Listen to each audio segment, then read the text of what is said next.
And we are live, coming at you with actual session one of our reboot to our Starfinder campaign. So I guess, even though it's a little bit weird in this exact situation, I'm going to ask it anyway. Does anyone remember what happened last time? By which I actually mean, why don't you guys give me a recap of what you remember about your characters? Mine's the same thing as before. She's kind of eco-terrorist, Space pretty good Witch? at fighting, space witch lady. So we did actually change her up quite a bit to be closer to what we meant her to be last time. That's true. Yeah. Would you like to maybe describe a little bit about her personality and what she's been up to recently?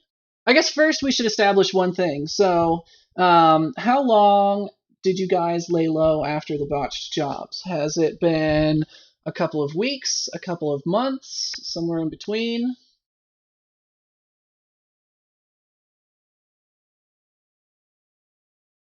Weeks. Okay. So, do we want to go with it's been 3 weeks? Sure. Okay. So as we start, it's been about 3 3 weeks. weeks since you laughed at me. Yes, I'm sure that made sense. So it's been about 3 weeks since your botched job, and luckily for you, though, it was quite a ways off from the packed worlds. So you've been lying low and made your way back to the packed worlds. And at this point, you guys are relatively sure that the people on your trail have kind of lost you, so you are now meeting up together again. You all had agreed that you would meet back up at Absalom Station, and were able to actually hitch a ride aboard a very shady looking transport ship. So you are surrounded by, the kinds of people you'd expect to see at the Mos Eisley Cantina. So quite a few very angry and dangerous looking aliens milling about, and everybody is armed and clearly a bit distrustful, but you guys have slowly managed to work your way, hopefully not with raising too much suspicion to where you're sitting right by each other. And you're now kind of where you can see yourself toward the front of the shuttle. And now that you have some context, or do you want to introduce what you guys have been doing through conversation, or do you want to do it out of character? Let's do it in character, since nobody seems to have a preference. So, the scene is set. You guys have made your way back together. You're pretty certain that nobody in the shuttle is spying on you, and that none of the agents that were on your tail are here, so you're feeling a little bit more comfortable to finally speak to each other.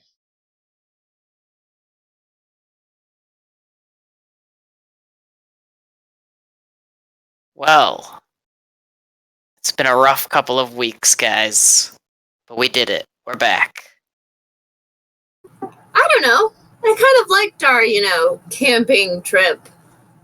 Get away from all the distractions of the busy world, commune with nature. I kind of liked it. I guess that's one way to look at it. Or we were just being chased like convicts and trying to evade the law and forced to live off of the earth and, not have fun. One or the other. I don't know, it seemed pretty much the same to me. I leveled up a couple of times on my space game.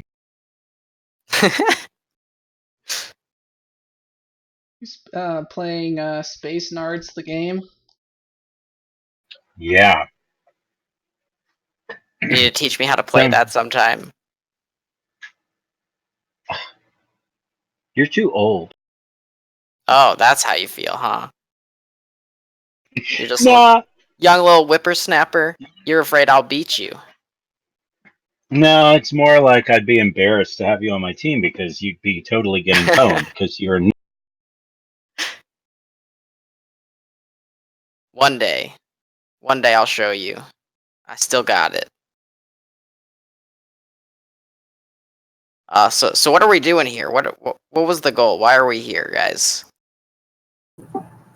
Oh, come on. You know, we're going to join those people.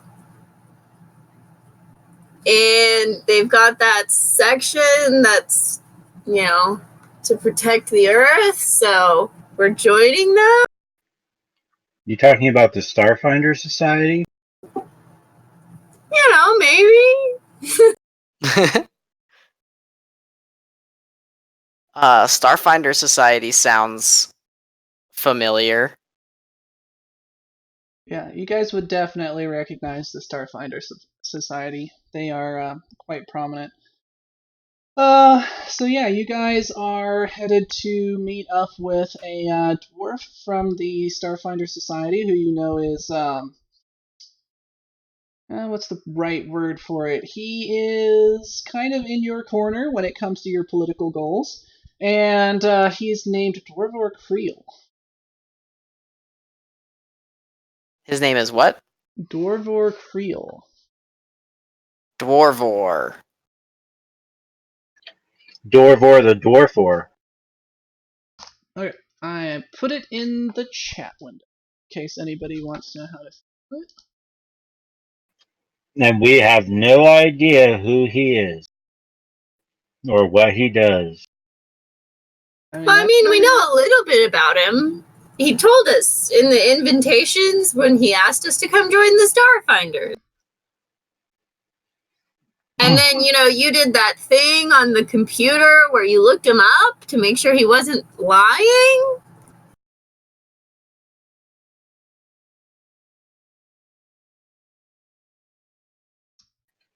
He's either not trustworthy or really cool because his encryption was way intense.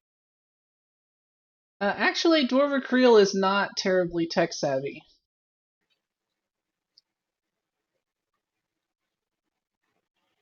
So you I didn't would... say anything.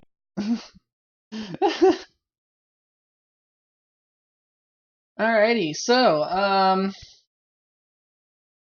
as you guys are chatting and catching up to the current situation, you guys hear from the pilot in a very kind of like airplane pilot voice. He gets on the comm and he goes, "So, if you look out the left window, you'll see Absalom Station. So that's where we are. Thank you for choosing SpaceX Air.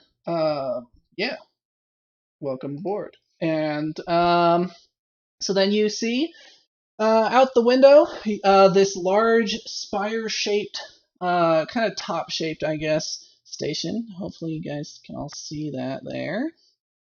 But that is Absalom Station from a ways out. The entire station is topped with a large dome of protective. Why can't I think of words today? It's Like a topped with biosphere? yeah, it's a protective force field that captures an atmosphere so that it is breathable underneath it, and then the rest of it you'll need to be actually indoors to have atmosphere. And the entire station is the trading hub of, well, really the entire universe. Due to it having an enormous crystal inside called the Starstone that acts as the most powerful drift beacon in the universe, making it easy to travel to Absalom Station from anywhere else. And that makes it naturally a great place for gathering together or for trade or any other means. And there is an entire armada also orbiting outside of the station. Those areas tend to be a little bit more lawless. Those are the kinds of people who want the central location but don't necessarily really enjoy following all the rules and regulations that come with being in society.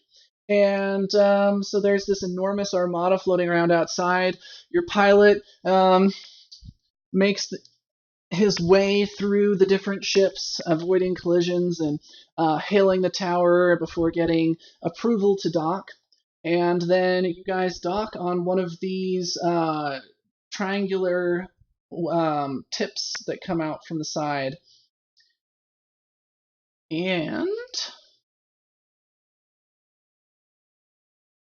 you are. The Absalom docks.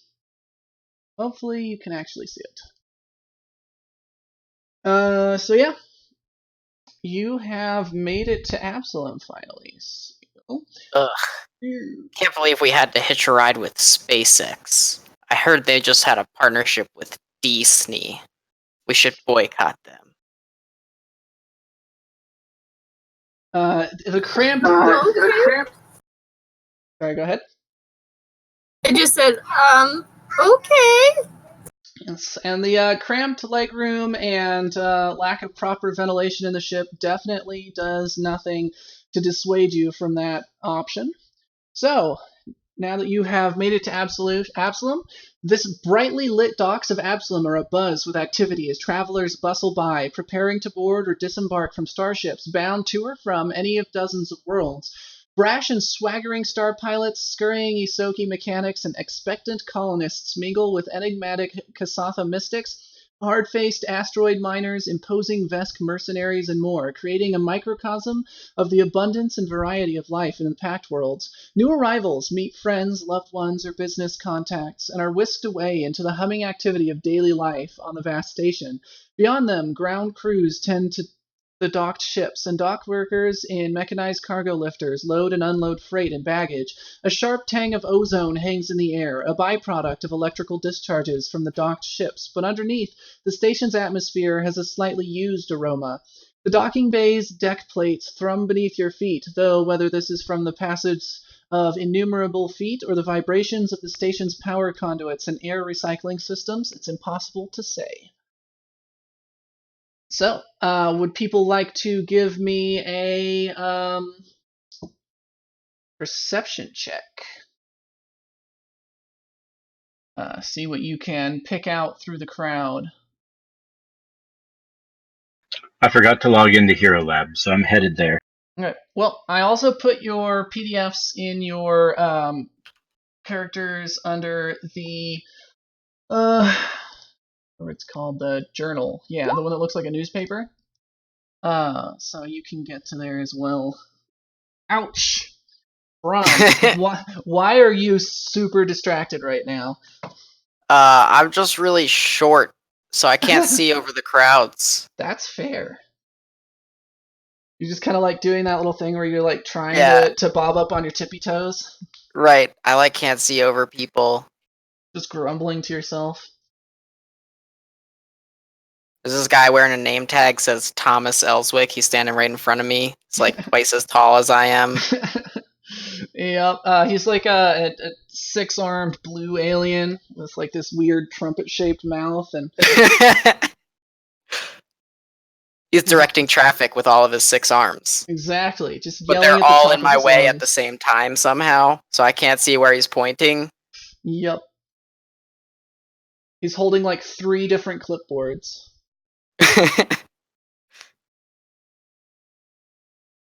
But yeah, if you guys need to just get to your PDFs, if you pull up your character sheet, your characters under the journal tab, I also included PDFs there.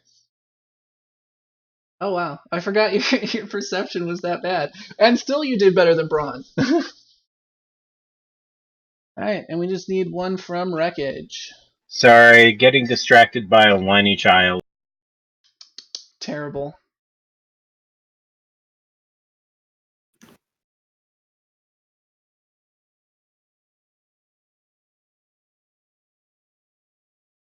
I probably shouldn't tisk on Mike. I get the feeling that that sounds really gross.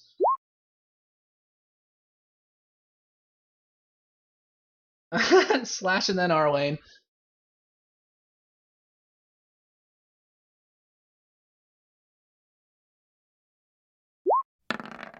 There we go. Alrighty, so with a 15, anyone who got 5 or better, which, Braun. So all three of you spot a kind of middle-aged, scruffy-looking dwarf standing over there. Let's see, I think there's a description of him. Yeah, so Creel is a tall and lanky for a dwarf with a bristly iron-gray beard and deep-set eyes beneath bushy eyebrows. With his patched and stained coveralls, the dwarf looks just like another dock worker, but a badge bearing the symbol of the Starfinder Society stands out on his chest. Creel checks his computer for a couple of seconds and then looks up, and spotting the three of you, he raises an arm and waves at you and begins to walk towards you. However, those of you who did 15 or better, which is everyone except Braun Stronghammer, you see something a little out of the ordinary. Boop. There we go. So, sneaking in from the left and the right side of the room, you see a group of figures moving furtively, taking up positions behind pieces of cover, crates, and barrels in the room. They have weapons drawn and seem to have violent intent. Just as Creel takes his first step towards you, immediately gunfire lances out across the room, and panicked shouts and screams from the crowd as they begin running in all directions. You guys are buffeted and pushed about by the people near you. But Kima and Wreckage, having seen the ne'er-do-wells coming in, you were a little bit more prepared for it and actually will get to act in the surprise round. So, let's go ahead and get some initiative rolls.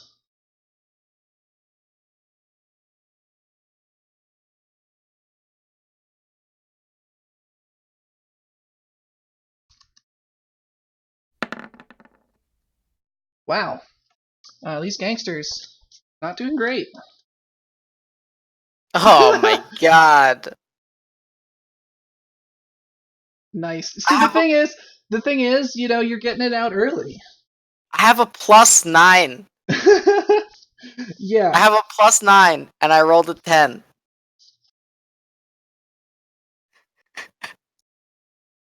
Terrible. It's because you're short. I put so many points in initiative, like, for exactly this reason.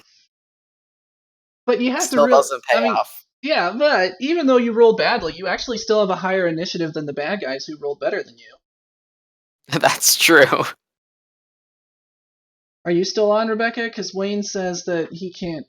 He got off of Discord. I guess it kicked him off. Rebecca? Can you hear me now? Yes, Hello? we can. Cool. Can I you hear? am here, but we were breaking up really bad for a little while. For some reason, the computers were saying that the hotspot was not being agreeable. Nice. And I lost connection to Hero Lab and Discord. And then I got Hero Lab back, but Discord was taking a while. All right. So, where do I need to pick up from?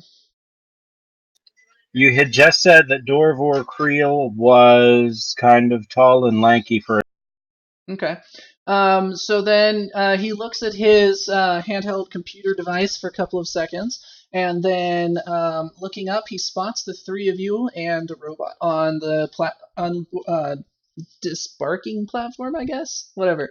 And seeing you, he raises a hand and waves at you and begins to step forward. Those of you who made your perception checks of 15 or better, which would be Wreckage and Kima, notice also that a group of figures coming in from the left and the right are furtively taking up positions in cover with weapons drawn. And then, just as Dwarver Creel takes his first step toward you, immediately laser fire begins lancing across the room in all directions, and people go screaming and running and trying to get out of the way. And you guys are all buffeted by the people near to you who are trying to get to somewhere safe. Kima and Wreckage, though, having seen the figures, were a little bit prepared for something to have gone wrong and aren't knocked around too much, and will get to act in the surprise round. So, I need initiative from Kima and Wreckage.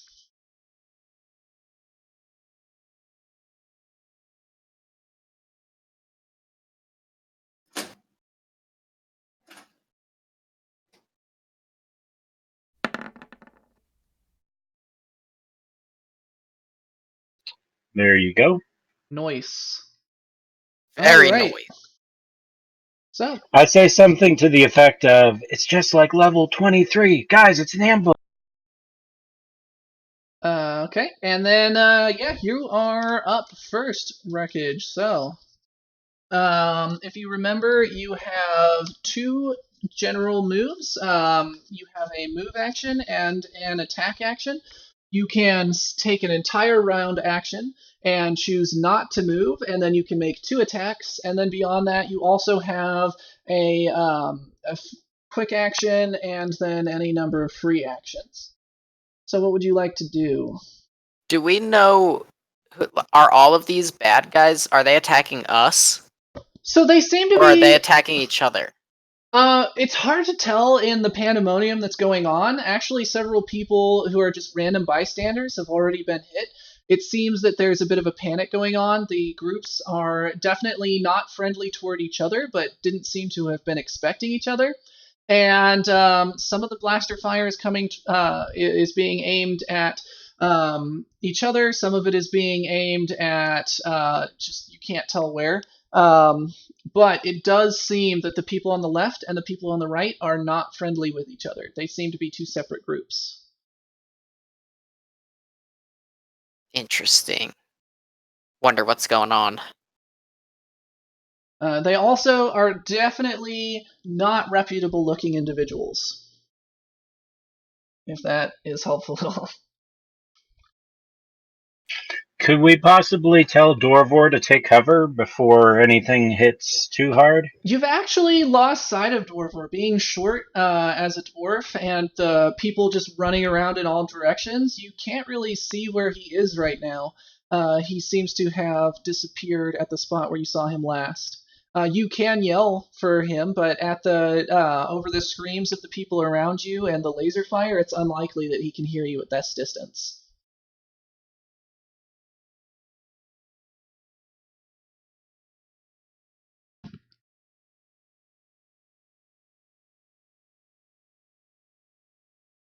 So, do you need to hold your turn until you've decided what you're going to do? Yeah, I'll hold my turn. All right, Kima, you're up.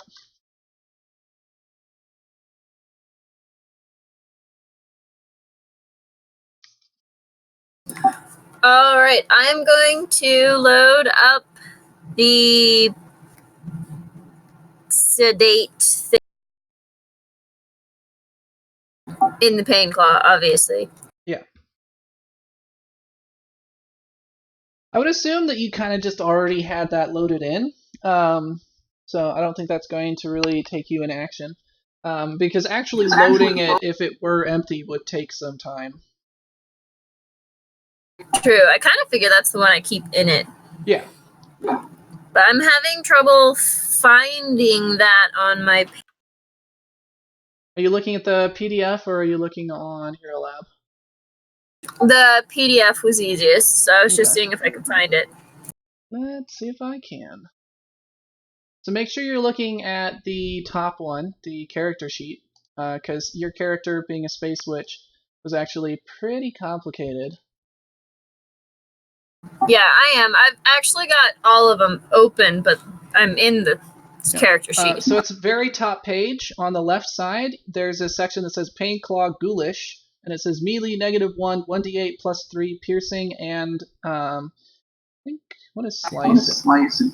No, the effect for the sedate. Ew. So that you would need your descriptions, I would think.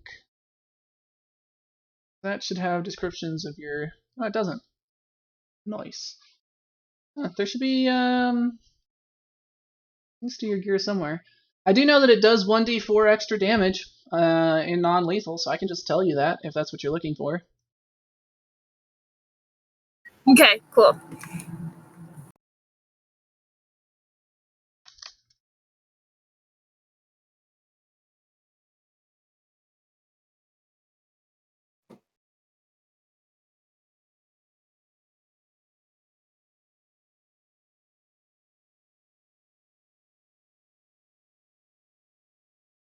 So is Kima going to take any actions? Yeah, trying to find my speed because I can't remember if it was a standard 30 feet or not.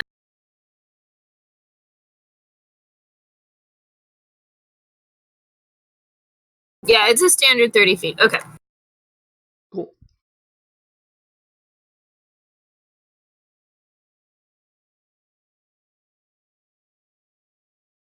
I wonder if all this breaking up has anything to do with the weather and the storm that's moving in right now, because the wind is insane. But like, I'm having trouble understanding anything Rebecca says, and I sometimes have trouble understanding what everybody else is saying. That's quite likely.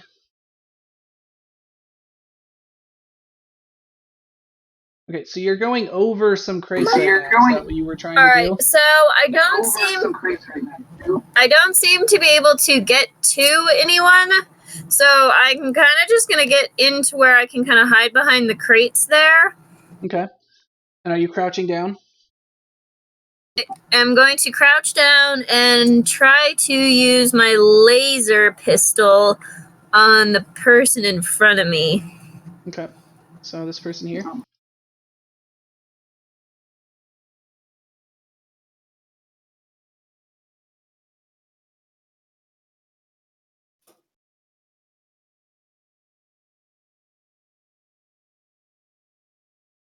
So go ahead and roll for attack then. Typing it in.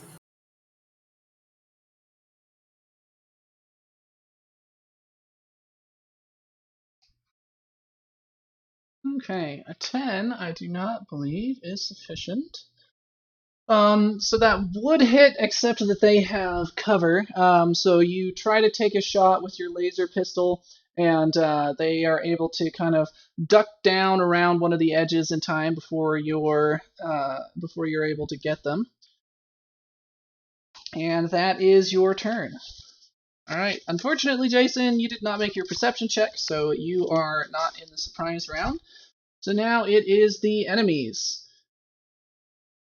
So they are Does going to. Wayne want to take his surprise turn or I'll not? go ahead and do my turn. Okay. Then Yeah. you are now in.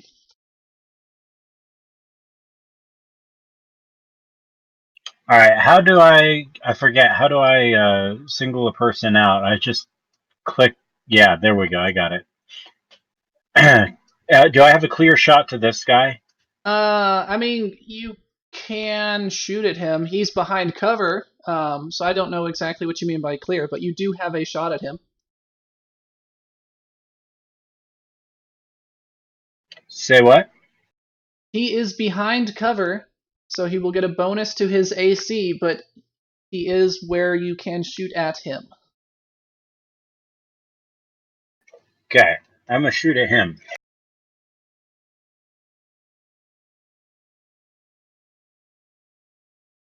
Cool. And you are using your azimuth laser pistol, is that correct? Yes, I'm trying to find its stats. Ah, found it. Okay. Yeah, I think it's like Cool. a 1d6 straight.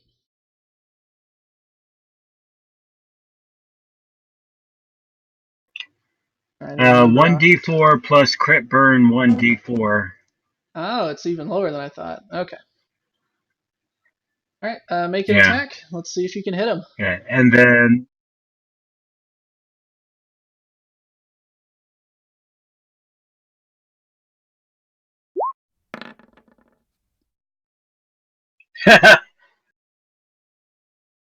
And you're using the azimuth pistol, not your arc pistol. The arc pistol does 1d6 damage. Oh, yeah, I'm using the arc pistol. All right. Do you have any quippy gamer lines when you draw out your arc pistol and fire it? Nah. You're not like, you're about to die. You're about to be killed by a millennial. Shocking, I know. Fires electric pistol. Well, That No. is actually sufficient to hit him. But do I hit him? I Yes. didn't hear that. So that is sufficient to cool. hit him. So he, even though he's ducked behind cover, your arc pistol is kind of carried around by the metallic object that's near him and still hits him squarely. So why don't we see what kind of damage you do?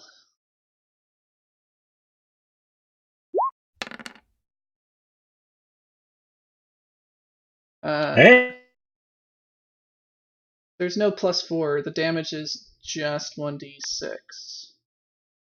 +4 was on your attack roll.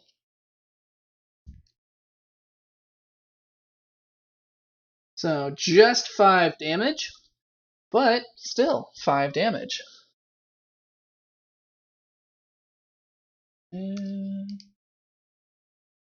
Alright. I can't imagine he's down by that, but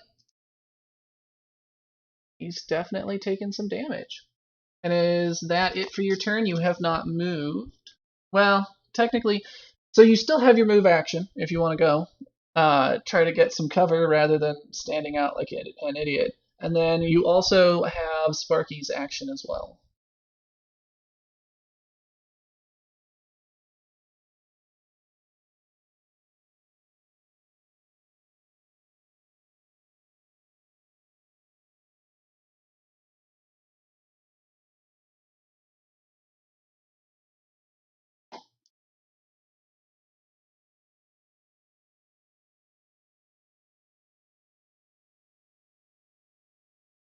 Is Wreckage going to do anything with the rest of his action? Or the rest of his turn, I mean?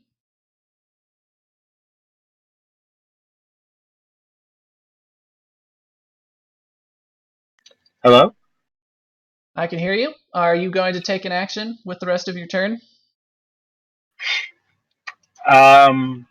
Yes, I'm going to take a couple of steps forward.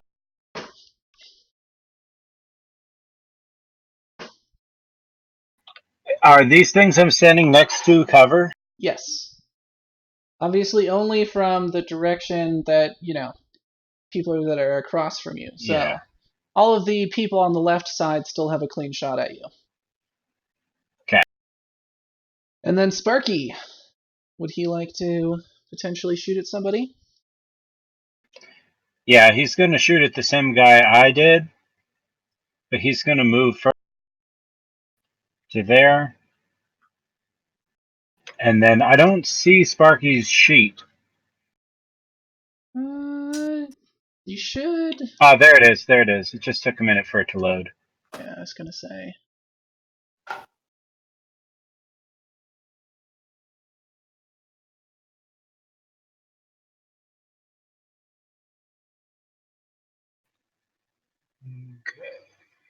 Okay. Cool.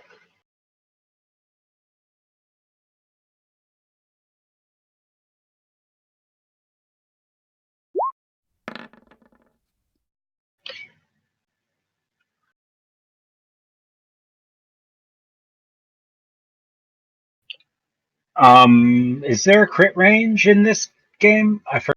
No, it's only on a roll of 20. Okay.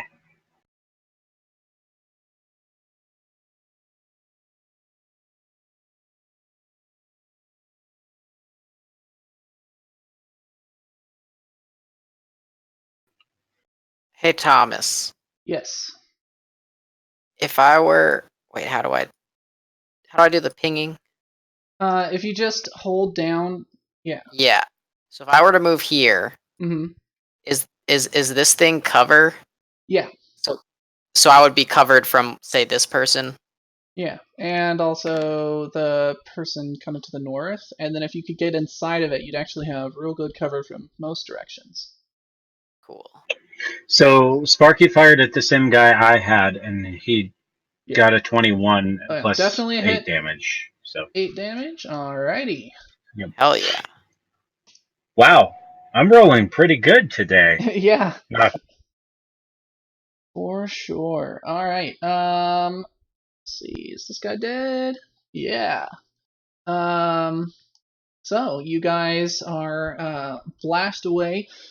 Wreckage shocks the guy, setting him in that, the stereotypical like kind of thing, and then Sparky kind of moves into the cover, and then taking note from the instructions from his master, I would assume that you told him to shoot at the same guy. Yes. Blasts him a direct shot right in the forehead, and he falls to the ground. Very Actually, much dead. Sparky's default is that if I start shooting at someone, he fires at the same person. All right. So he goes over and he says, "I have got this, master," and then blasts the guy right in the forehead. And he falls to the Nice. ground. Alrighty. So now, I need all 3 of you, and Wreckage, I need 2 from you to roll 1d6 for me. So I need 2 from you, Wreckage, because 1 for you and 1 for Sparky.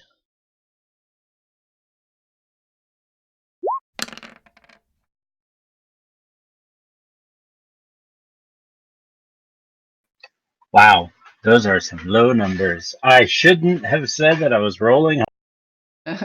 So which one was for you, the first one or the second one? The first one.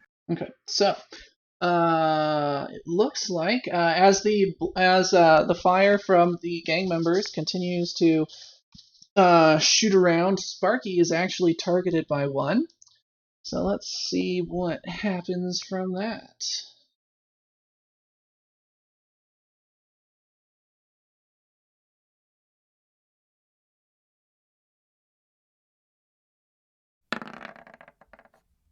I can't imagine a 9 is sufficient to hit Sparky's EAC.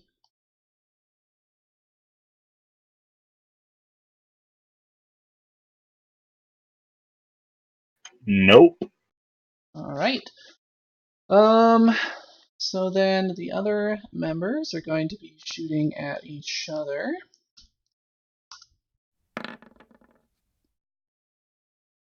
That one is going to be a hit.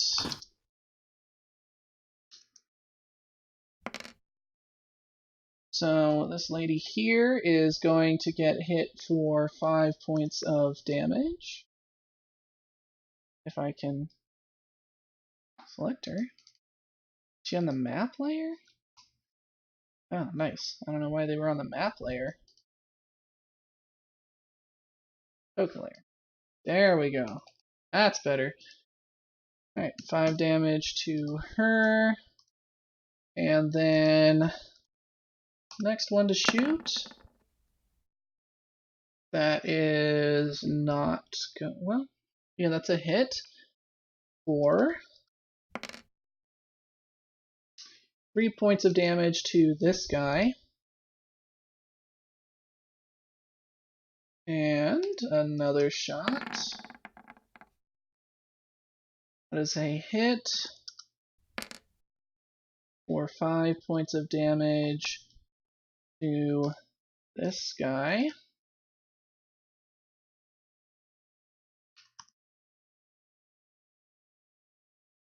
And the final attack from the person in the bottom left is going to miss. Alright, so that is the end of the first round of combat. That will end our surprise round. So, starting back from the top, Kima.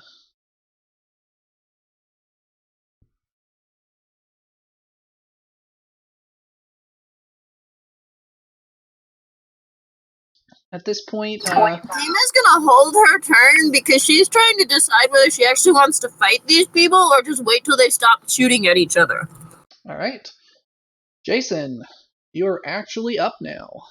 Yay! So I'm gonna go over there. Okay. Okay, there we go. And you have a move speed of 20 feet, is that correct? Yes. Cool. Just wanted to make sure I was remembering that correct. And then I want to fire using my pistol. You're not going to use your long gun? Don't I need to take my move turn no. as well? So if you want to use sniper mode on your long gun, so if you look on your gun, there should be 2 different ranges on it. The larger one is the sniper range, and that one requires a full round action to stabilize and aim down the sight and everything. The shorter range you can fire normally. But I'd rather have a 2d6 than a 1d8, I think. Okay. Well, what is the range on your pistol? 60 feet. So. Okay. That's probably well within range to shoot somebody. Yeah. So, yeah, we're gonna mess this guy up. Do it.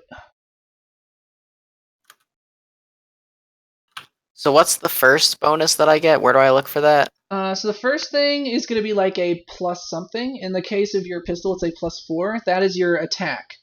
So that's you trying to hit. So you're going to roll d20 plus that first bonus. And then Missed the next it. bit is going to be the 2d6 piercing. That's going to be your damage. And yeah, doesn't matter. I missed. Oh yeah, no, that definitely missed. Make sure people that you are deducting rounds of ammunition or battery or whatever it is that your weapons use. But yeah, so you take a shot and it buries itself into one of the crates and comes blasting out the other side, but with its trajectory a bit messed up from whatever it went through, and it passes harmlessly past the target. You've already moved, so that is your turn. Wreckage, you're up. Gotta show this Gramps how to do it. You're the real damage dealer so far. I think I'm actually going to work on making my way toward where I last saw Dorvor. Okay. I believe you have a 30-foot move. So you can get to there. Wait, I don't know what I just did. Uh-oh. What's up? I'm trying to get rid of my 1 ammo in Hero Lab, but it didn't do what I thought it was gonna do. Oh yeah, you got rid of your entire pistol. Or something. No, I got it down to 11 rounds, but now... Here, let me... So what's wrong with it now? I don't know. I don't know why the pistol is red, and it says ammunition fine. loaded in a weapon. Resource overspent, 2 of 1. Let's see. Small arm, I think that's wrong. Alright. Oh, here we go. Yeah, I think you loaded 2 clips in there, basically. Yeah, I split the stack instead of just removing 1 from the stack. Oops. Okay. So how would I just remove 1 from the stack? So there should be a used column. It says used, and then right now it's at 0. You would just hit plus on that.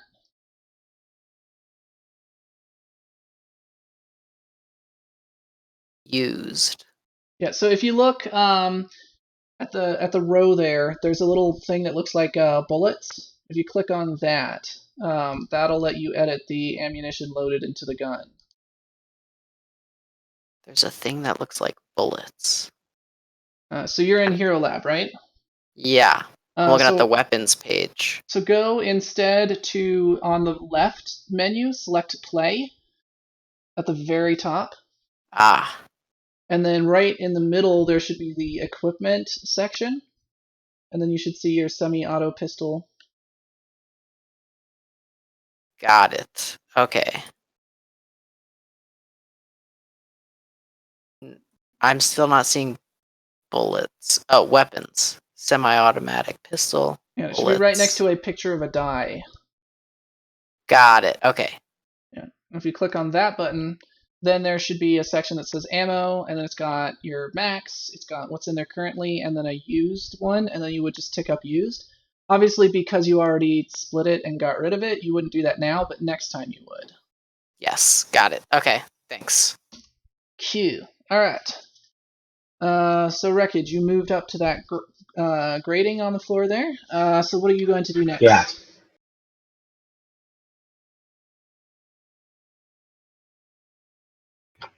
Can I move Sparky now too, or does he have to go later? I'll let you move him. Technically, you should move him later, but since you guys are both doing your turns at the same time, it generally shouldn't matter. Okay. And Let's then, see. I if forget you're what planning his on, movement if is. you're not planning on attacking this round, you can run if you want to, which will mean that you could actually move more than just the 30 feet. You could actually do, like if you want to double time it and use your entire round, you could go 60 feet.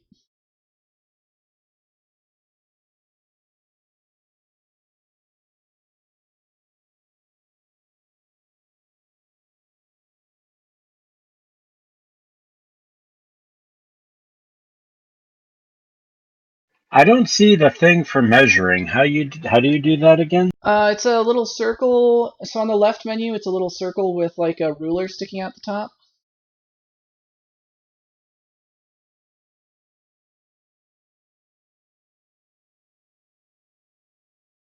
So in Roll20, there should be a little floating menu in the top left. Do you see that? Yes. All right. There's a cursor, there's a paintbrush, there's a magnifying glass, there's a thing that says snap to center, That's the one you want. a... You want the one below the magnifying glass. The one that looks like a little circle with a ruler sticking out of it. Got it. Thank you. Then there's a keyboard shortcut to get to it, but I can never remember what it is.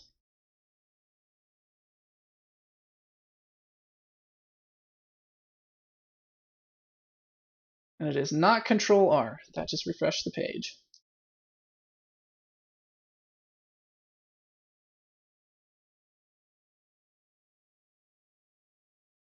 Alright, Sparky and I have moved, and we're both going to go after this guy on our way towards where Dorvor is. Okay. Go ahead and give me the attack rolls. That's for Wreck.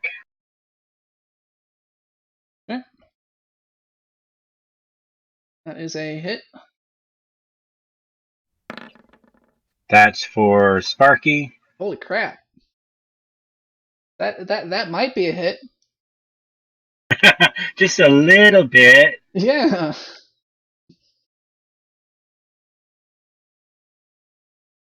Alright, I'm rolling my damage. Okay.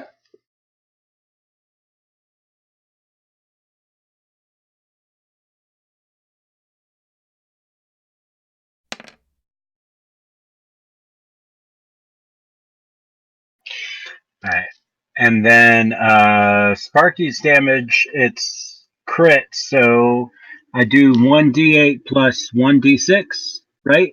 So it's going to be double damage, and then there should also there's often a an extra effect, so it'd be something like burn damage or something like that. Yeah. Okay.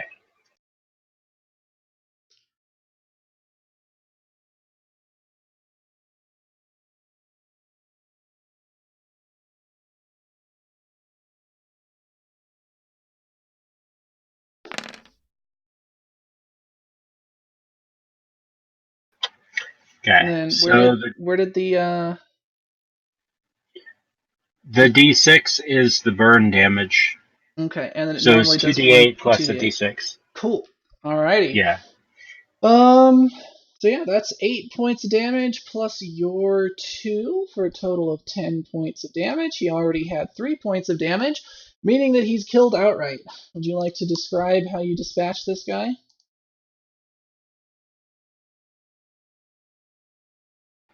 Well, he's obviously on fire because burn damage. Um, Beyond that, I haven't given it any thought. I was just killing a guy because Right. it's fun. So, Wreckage's military training from under his adoptive father kicks into gear. He's used to these sorts of tense situations, and urban fighting. So he immediately crouches down, taking advantage of his low frame and signaling Sparky forward with his mental controls. He begins to make his way, weaving through the feet of the panicking crowd, and then spotting a chance as one of the gang members peeks his head over top of a crate after having been narrowly missed by Braun Stronghammer. He immediately puts a target out on his computing system, letting Sparky know to fire, and then in tandem they both blast away. The guy is hit center mass in the chest, being sent flying back 5 or 10 feet, and with such force and damage that he actually catches fire, and his corpse begins to smolder and writhe on the ground where he lands. Alright, it's the enemy's turn, so Kima, this is your chance to butt in if you'd like to.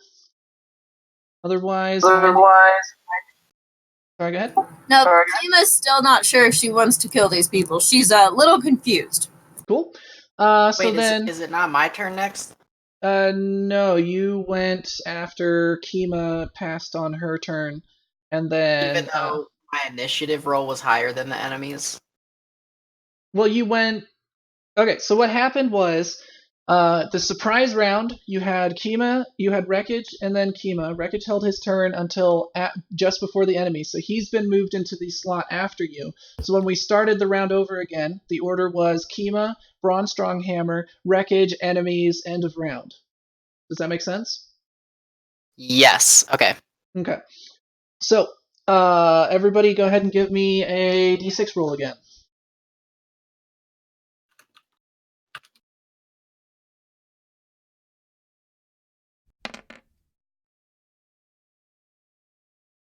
The first one is me, the second one is Sparky. Cool.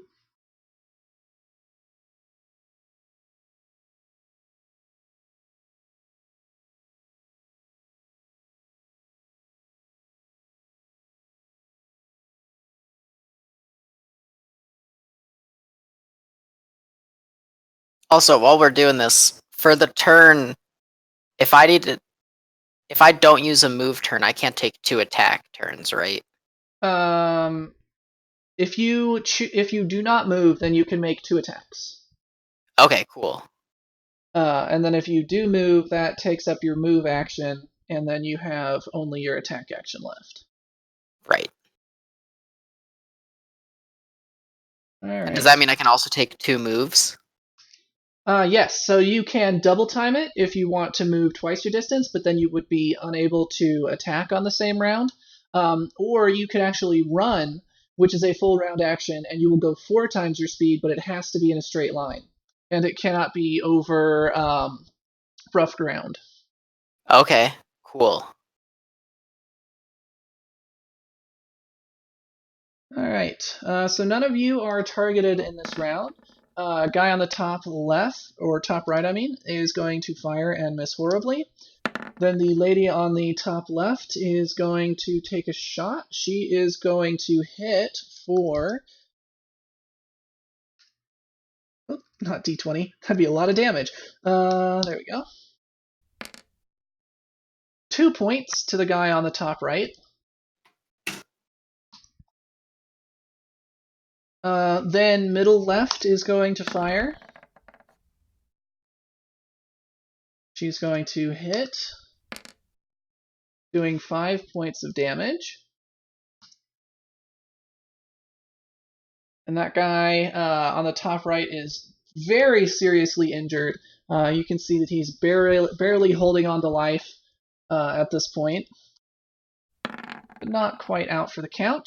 However, he is now, as bottom left takes an incredibly long shot, but is able to pull it off, and doing another 4 points of damage.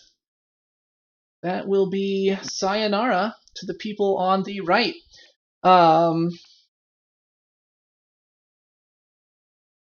So then, as soon as the people on the right are gone, you can see that the people on the left are actually going to use their move action to leave. I hope nobody saw that. I took like one shot, totally missed, and everyone died. I need to work on my reflexes. I think to myself as I'm crouching behind cover. Yeah. All right. So, are you guys going to attempt to pursue the gang members on the left, or are we going to exit combat here? I don't want to fight them. All right. I They think we clearly should were not exit interested in combat us. and find the dwarf. That isn't my dad. All right. So the gang members on the left all leave. And you guys make your way up. You can hear a little bit in the distance now police sirens. Clearly, this altercation did not go entirely unnoticed, but it does seem that you have a couple of minutes before the Popo shall arrive. All right, let's go find Druvor. Dwarvor Creel. Dorvor. All right, that's easy enough to do now that you've finally. The crowd seems to be calming down a little bit. There aren't quite as many people rushing around in all directions, and you find lying on the ground with a several large laser burns across his body, unmoving and unbreathing, Dwarvor Creel, clearly dead. In his hand, he still clutches the small computing device. Think something like one of those little tablety things from Star Trek. And then otherwise, he's lying there splayed out. No, my fellow dwarf. We tried our best. At least we got the shootout to stop. Well, you know, once they're dead, there's only one thing you can do. Go through their pockets for loose change. So let's do this quick and get out of here. Agree. Also, before I forget, you guys all earned 600 XP from that combat encounter. Woo! But yes, so who is doing the actual pocket going throughing? Am I in charge of adding XP? Everybody is in charge of adding their own XP. Okay. Well, it sounds like Kima wants to go through pockets. I thought the rat should go through the pockets. It just makes sense. Oh, now you're being specious. Ouch.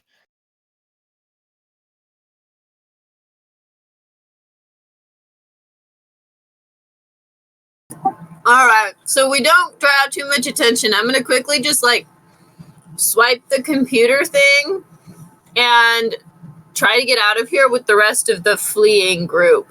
Okay. Oh, I was going to swipe the computer thing. I thought you were going to go through his pockets for loose change.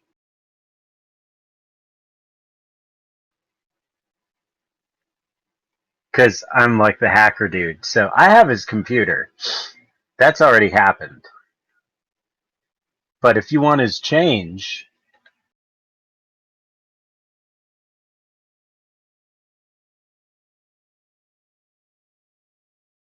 My stealth is extremely low, so I don't really plan to try to stealthily go through his pockets. We're trying to get out of here before the police arrive and people go, "Those people did it!"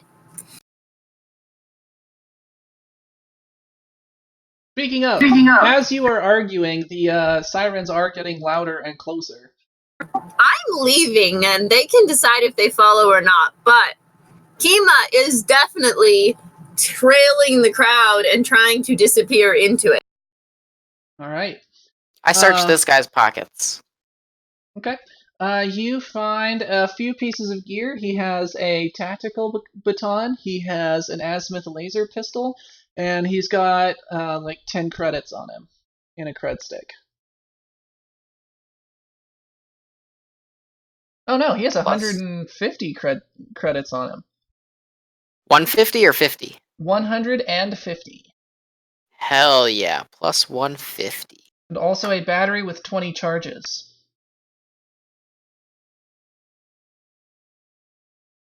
Alright.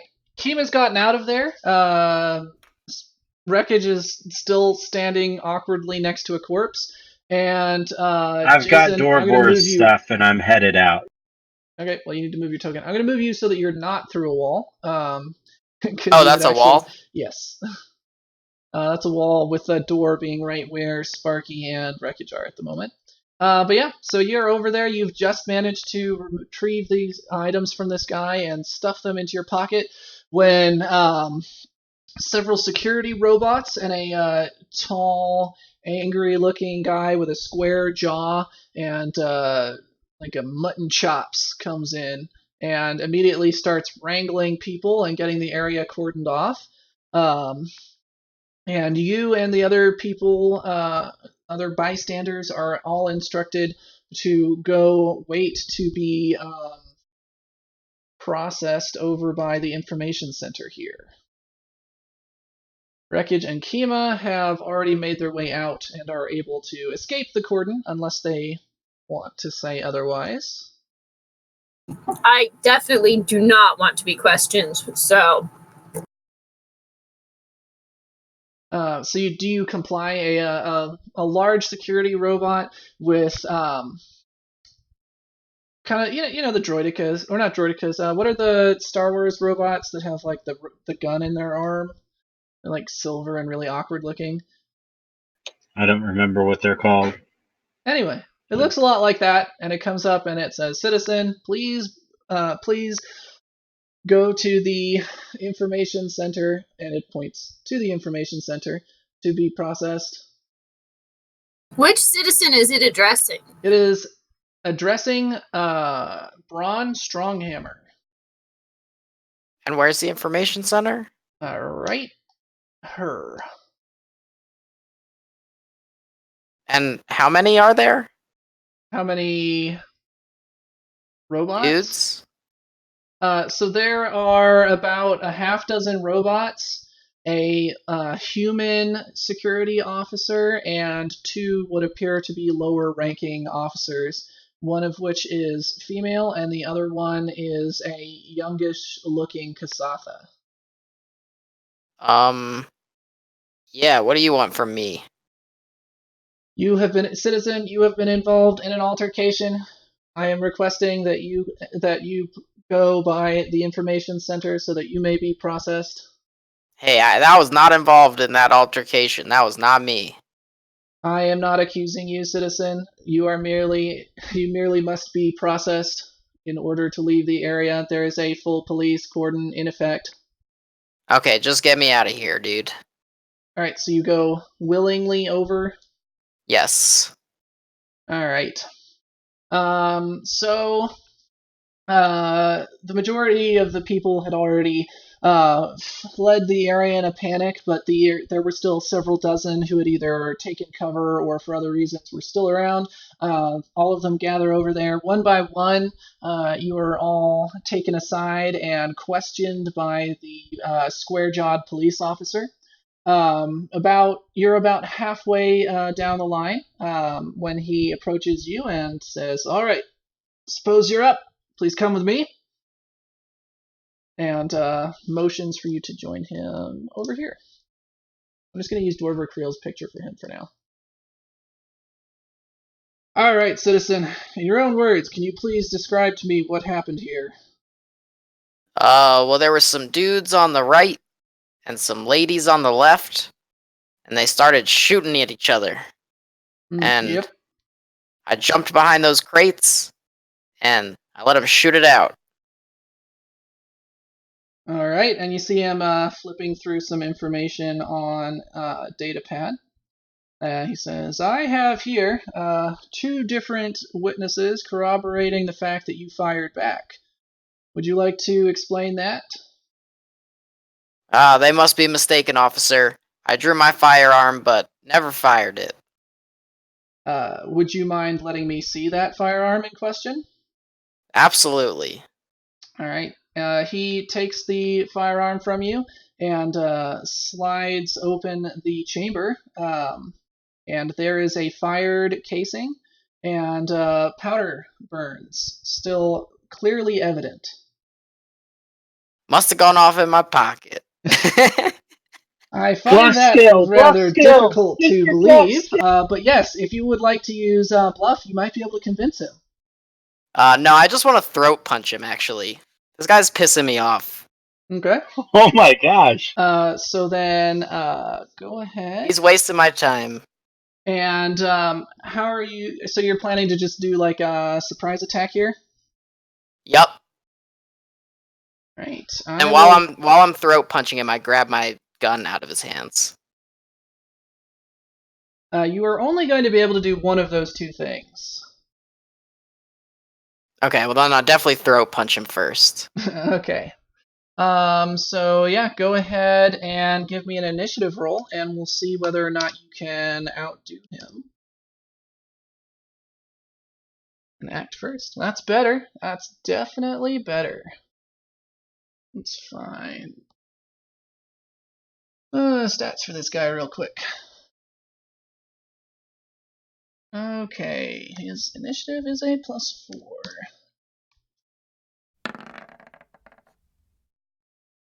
Alright. So you That's clearly brutal. you clearly getting fed up.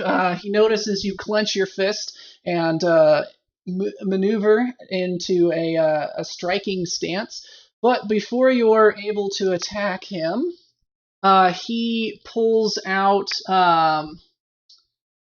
a pulsecaster pistol and levels it right between your eyes, using his left forearm, where he's still holding your pistol, as balance, and kind of just gives you a steely glare, daring you to do anything at this point. How does this guy beat me? That's so dumb. Yeah, luck of the dice. He rolled a 15. Alright, you caught me. I shot my gun. I got scared. I didn't want to look like a coward in front of you guys. It's perfectly understandable. These are some pretty nasty customers we've got here. A couple of the local street gangs, and he relaxes a little bit, returning his pistol to the holster, but clearly not making any motion to return your weapon to you as of yet. Those guys over there, and he points to the 3 dead people who have actually been dragged by the robots kind of into the center area where they are putting them in body bags. Those guys, those are the level 21, or not the level 21 crew, the Downside Kings. Nasty street gang in the area, known for any number of illegal activities. Anything from theft, wet work,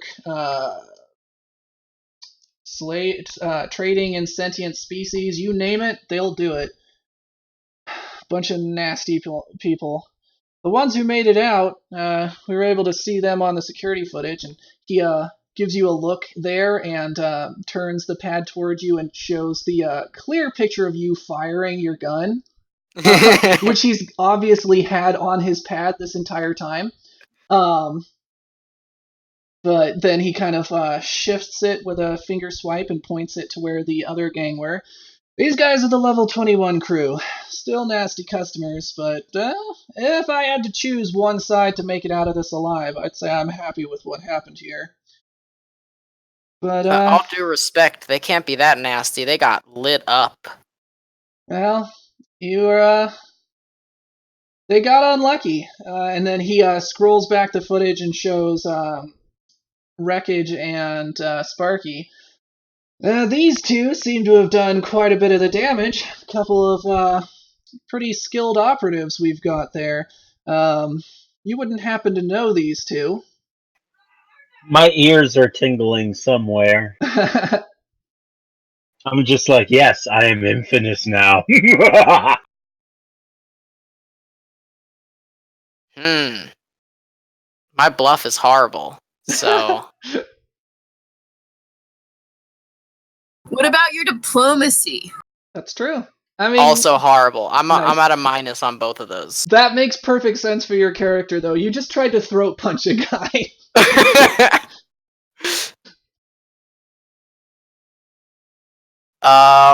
Yeah, so I do know him. I just got off the plane with him a second ago. Ah. Well, if you run into him again, tell him congratulations. He's done some good here. Normally I wouldn't be so casual about some extrajudicial killings, but clearly, and he scrubs the video back again, these two crews started the firing, so this is definitely a case of self-defense. And then now he does hand your pistol back. I just would ask that you please be honest with law officers in the future. I'm going to overlook this now, but if I run into you telling bald-faced lies like that again, I'm unfortunately will be forced to take action. Yes, sir. And then under my breath, how about you don't waste my fucking time? He either doesn't hear it or pretends not to hear it, one or the other. And he says, and then he says, "All right, you're cleared to leave." And Oh wait, I need the curse word list. Where is that? Yeah, I pull was that going up to on say roll 20, language. or yeah, the There roll are 20 chat teenage on. rats present. If you pull up the roll 20 chat on Discord, it should be linked pretty recently. Starfinder swears. All right, found it.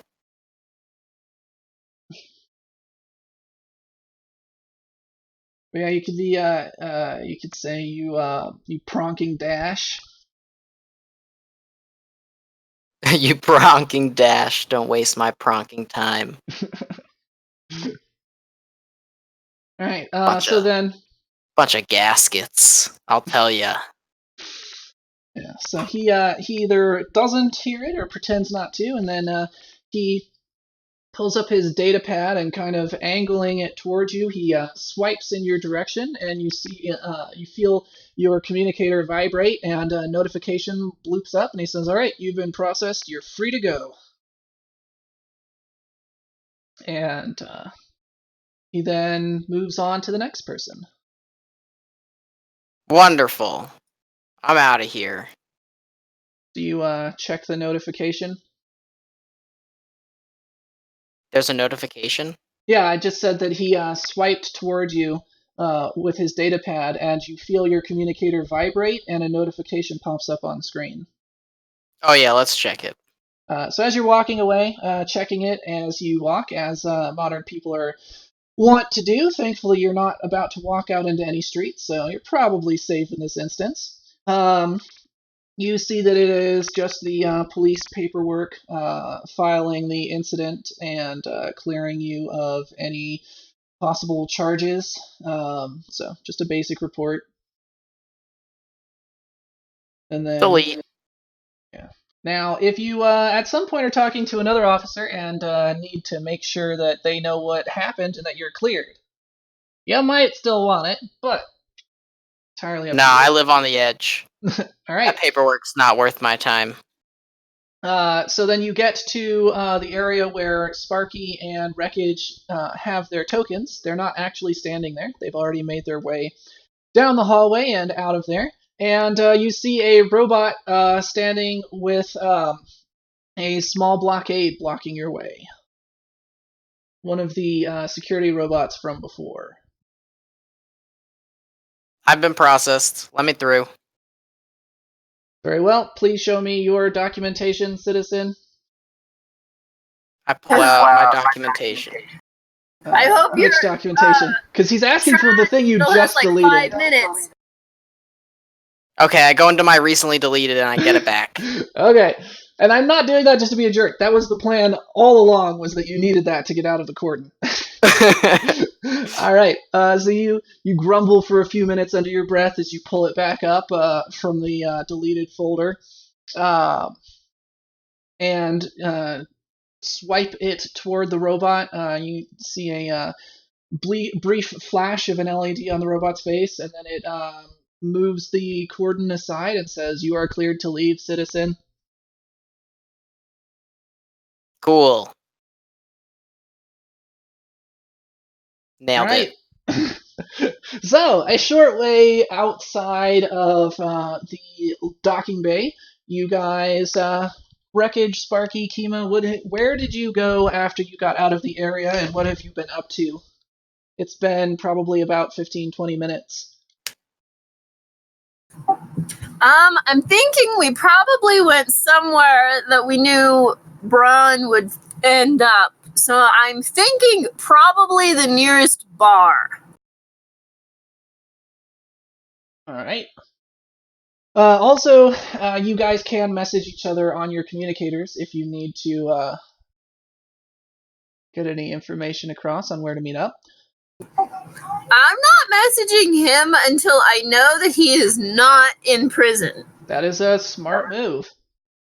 So, Braun, you make your way out into the bustling hubbub of the station. Um, Even just going a couple of doors away, it's as if nothing had even happened. People are going about their business very normally. People are streaming in all directions, and you see the station laid out before you.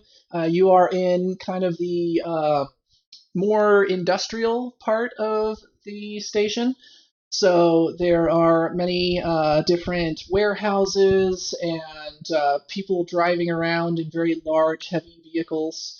Um, and then if you make your way past that area, you start making it into the more touristy area, the places that cater to visitors to the station. And this is where you would find various establishments for shopping and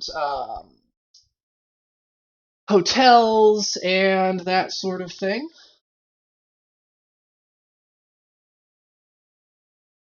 What kind of hotels are we talking about? All kinds, including definitely some sketchy looking ones.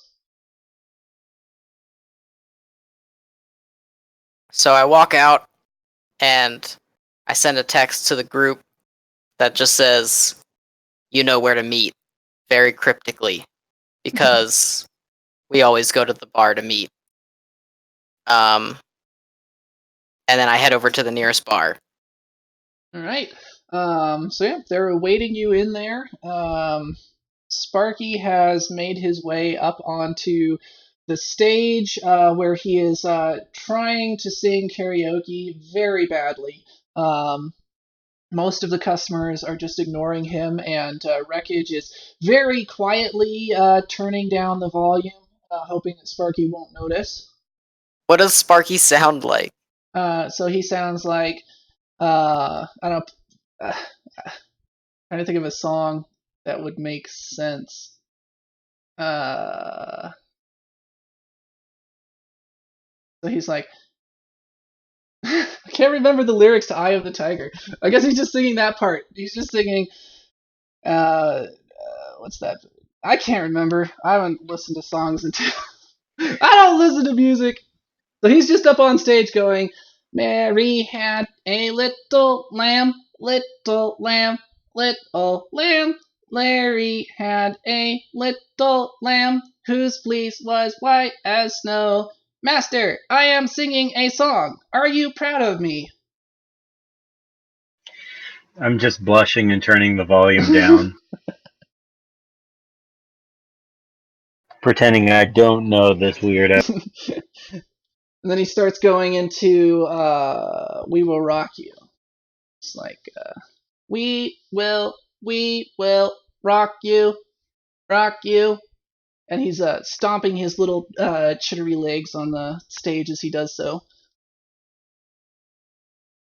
I pick up a coaster as I walk in the door and I throw it at Sparky. So it smacks him in the head, bouncing off, but then he looks over and immediately stopping singing, he skitters over and goes, Strong Hammer, you have made it. I was very worried. And then he comes over and kind of, it's like he's trying to hug you, but his arms are guns, so he's just kind of awkwardly wrapping his gun arms around your leg. He's You cute. just hope that he doesn't accidentally shoot you in the globlobs.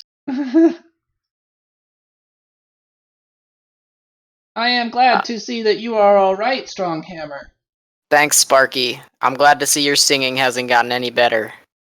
That's right. When you already are at perfection, it is impossible to improve. Is that not right, Master? He says, That's looking absolutely at Wreckage. correct, Sparky.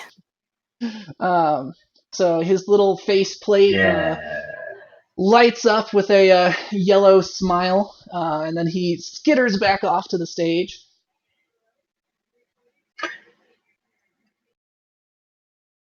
All right, guys. Let's get back to the mission at hand here. That was a waste of my time. But Well, Braun, I guess I'm either going to have to actually give him a good singing voice or take out the desire to sing. I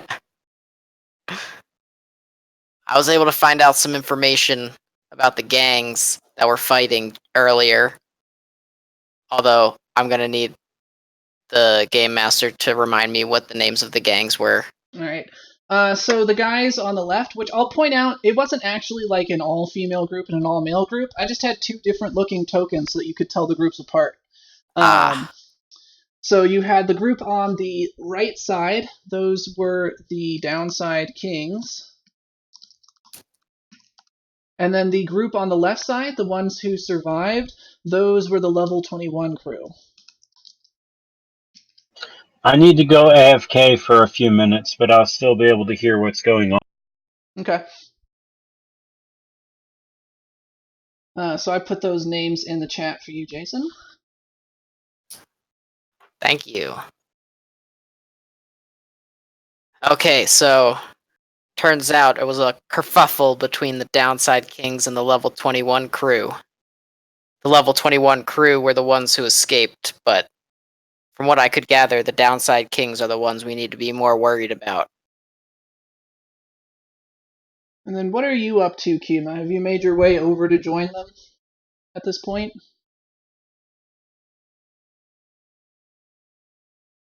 Who else is around in the bar? I mean, just a few straggling patrons. It doesn't seem to be terribly busy at this point. So there's seating kind of in the general area, and then a large bar. And then obviously on the right side, there's the stage where Sparky is currently singing. And given his performance, nobody seems terribly interested in it, so that side of the room is relatively empty. But there's just a few what look like regulars in the area, older, dusty-looking individuals, probably miners or low-level traders. Yeah, so probably not anybody I'm too interested in, so I've made my way over to them. There probably shouldn't be minors in the bar. But all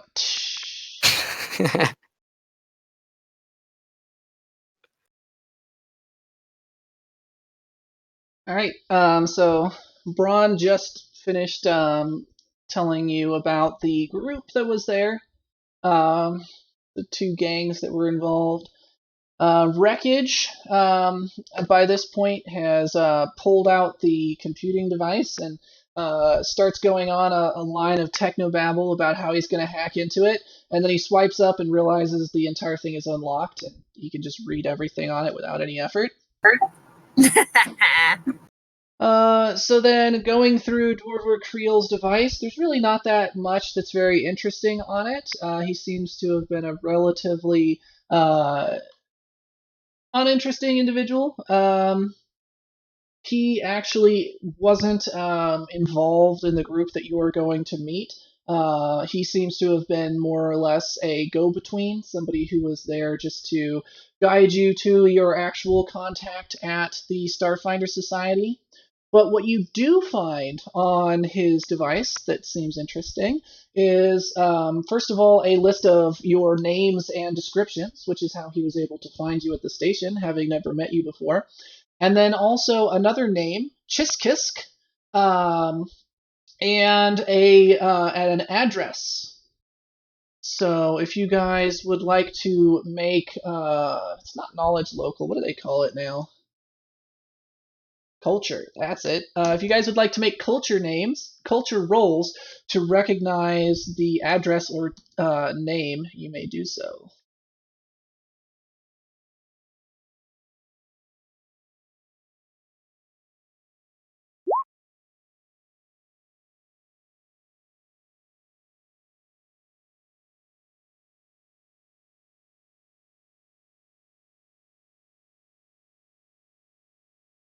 Okay. I don't think I have that.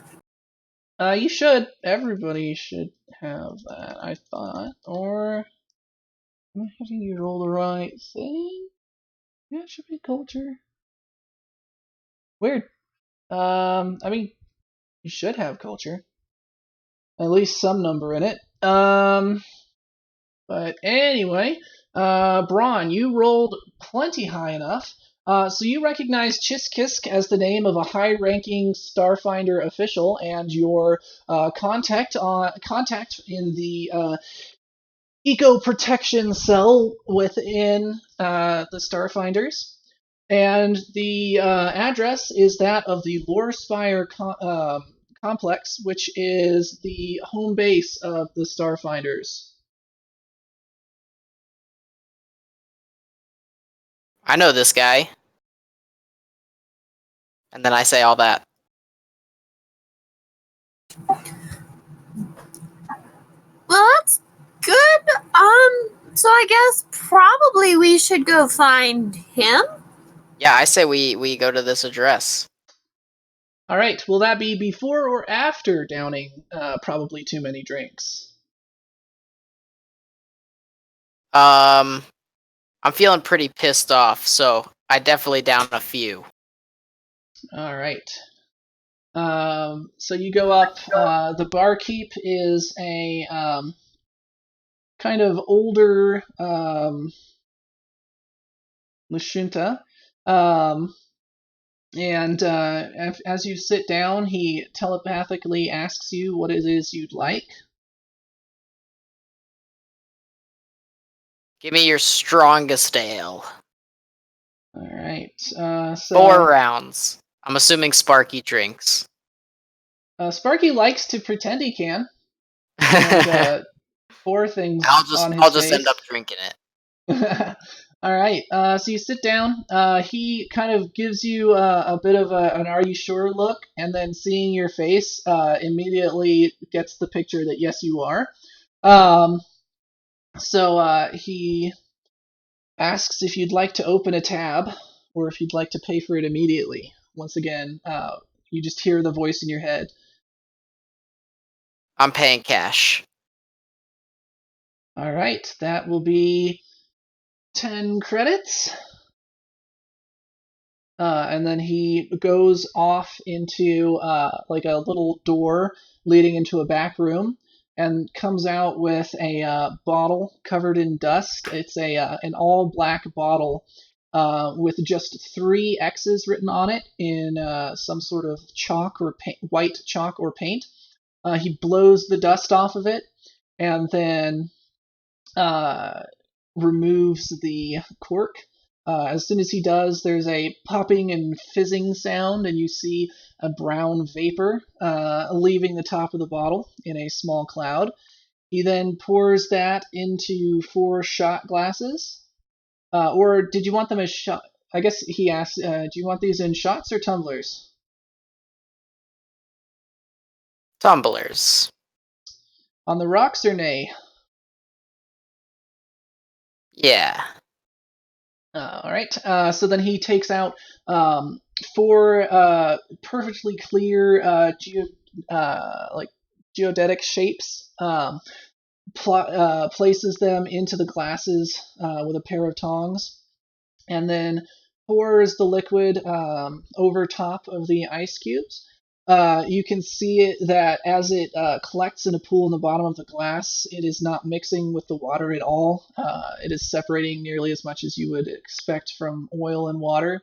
And the liquid coming out of the bottle is a dark, muddy brown in color, seems to be slightly viscous, and is bubbling softly. He then slides them down the bar toward your group, and just nods and says, "Enjoy, but be careful. That stuff will put you on your ass quick." All right. To Yeah. friendship. So, Kima, having seen Braun's "I'm going to get drunk" face, kind of just wanders out of the bar. She's gonna go explore the station while they enjoy their drinks. All right. So, what I is? just pretend to drink wine, but most of it is just going down my side of my face. You're gonna be so sticky and gross. You're just gonna get that all in your All fur. that fur, fur smoking, and he's going bald now. Yeah, no. As soon as it starts touching your skin, it begins to tingle, and then after a couple of minutes, burn where it's touched you. All right, I'm gonna stop pouring it down the side of my body and just be done. All right, so Braun, Kima got up and left without, or did you drink your drink before you left, Kima? I left like as soon as he headed towards the bar before he'd even ordered. Okay, so Kima is not there to drink hers. Wreckage got through about half of his before making a horrible face, putting it down and like scooting away. And Sparky is going to be trying to pour it down his faceplate. You all are lame. More for me. I just throw all of them back. All right, give me a fortitude check. Oh dear. Fortitude. It should be listed under the combat section, +3. left side. Yeah.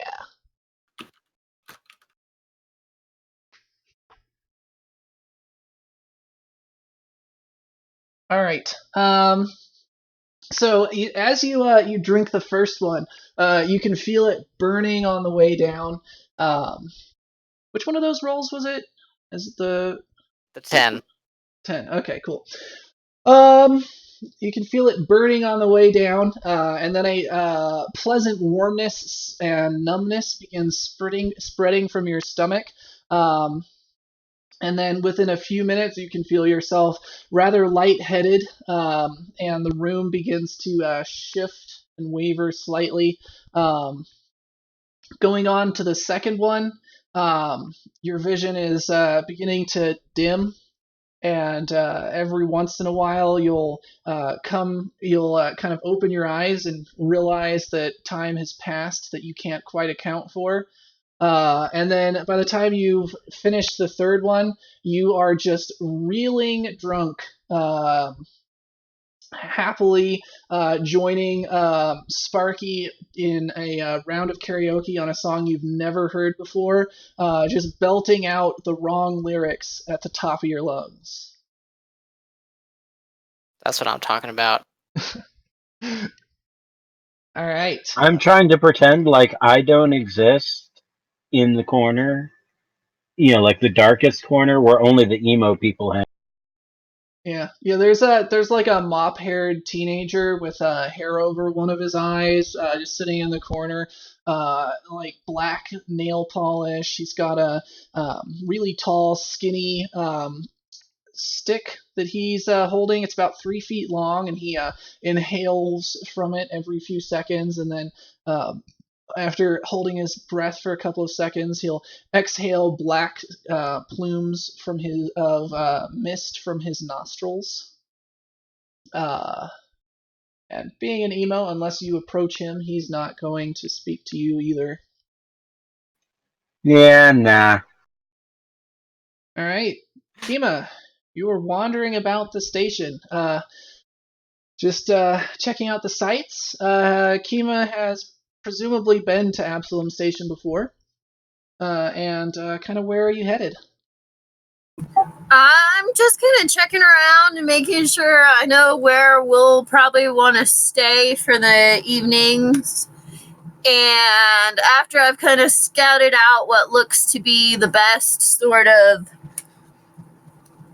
I guess, bed and breakfasty sort of place, I'm going to start heading down, like, towards the level 15. Level 15? Yeah, because it was the level 15 crew, right? Level 21. I put it in the chat. Oh, there we go. 21. We're headed towards level 21. Stop touching! All right. Yeah, so you look around, you find a few different potential bed and breakfast options. Are you going for something out of the way or something a little bit more mainstream? Something kind of cozy and out of the way, but somewhere it looks like we'll have privacy, so like they won't be hanging on us all the time. Are you doing well? Do you have everything you need? You know, so we can actually talk when we want to. Yeah. All right.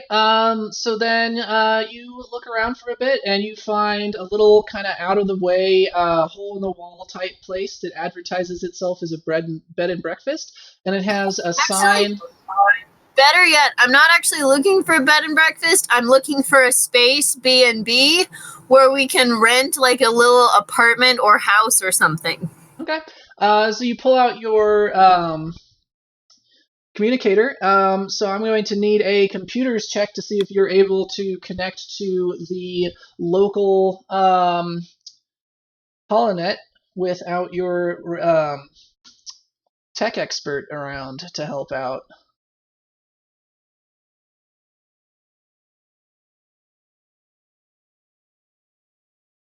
Which, since you do not have a computers check listed, that's just going to be a straight D20.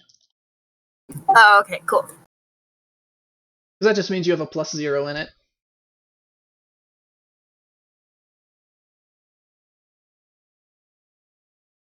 All right, you make it. So it takes you a little bit to figure out how to make this blasted doohickey do the things that you want it to.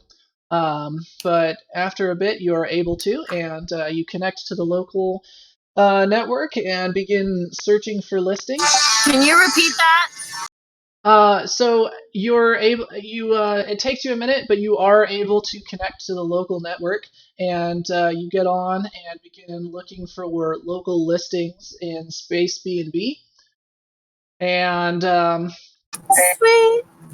after a couple of minutes, you find a relatively promising-looking option. It appears to be a condo in a large complex in kind of the not as nice part of town, but that's, I would imagine, what you were going for, something a little bit more discreet. And it is a pretty reasonable cost. I think it's like 5 credits per person a night, something like that. I'll have to look it up. But for now, we'll just go with that.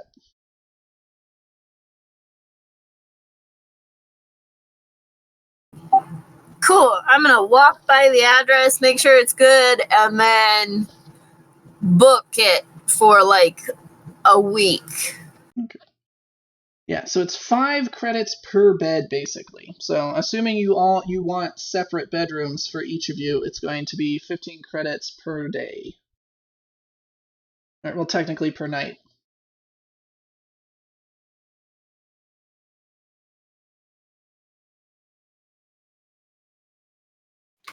Do it.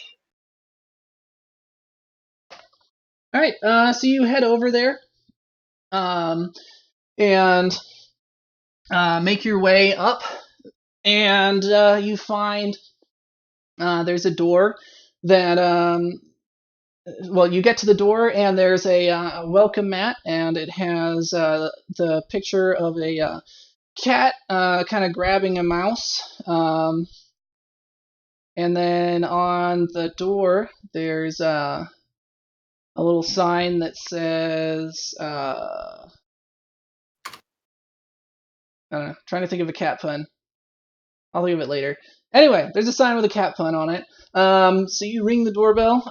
Presumably you've already contacted the person via the booking, so they're expecting you. And Cool. so the door opens, and you see a little anthropomorphic cat person. She's about 3-ish feet tall, and just enormously fluffy and fat. She's got little tiny spectacles on her nose, and she's wearing an apron, and is currently holding a dishcloth in her hand, wiping something off. And she goes, "Oh, you must be the tenant that just booked. Welcome. Well, Please I'm come one in." of them, yes. Oh, thank you. So I'm going to step in, I guess. I was just popping a I was just taking a batch of muffins out of the oven. If you'd like one, they're still hot. Ah, thank you. I guess I have a muffin. All right, so they are blueberry muffins, kind of like bran muffins, so they're a little bit denser. So she hands you that and a plate, and offers you some butter if you'd like to add that to it. And then she says, "Well, let me show you around." So then she shows you the amenities, where the restroom is, where the rooms that you guys will be staying in are. And then says, "I usually make breakfast around 6 or 7 o'clock, so you're welcome to join me for that, of course. And if you need any advice on places to visit in town, I've been here for some time, so I can be helpful." Ah, thank you so much.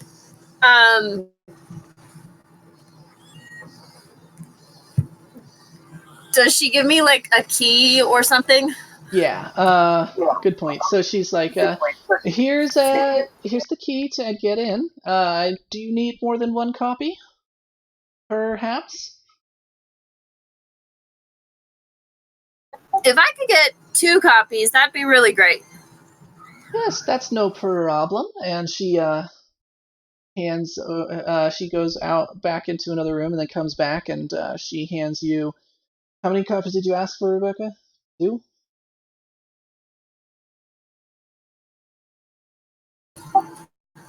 Thank you so much. It looks awesome, and I'm super excited to get to stay here. I'm just going to go catch up with my crewmates and definitely be seeing you later. Thank you so much. And I'm going to kind of head out the door. Of course. Be I careful still have my out muffin, but I put the plate down. there. So yeah, you head out. So you're just heading straight back from where you were, or are you going to anywhere else on your way back? I'm heading kind of down to level 21, but what I'm going to do is I'm going to go ahead and message Wreckage and just kind of give him the address and say, booked us some rooms. And then I give him like the confirmation number so that he can show them that he's part of that group.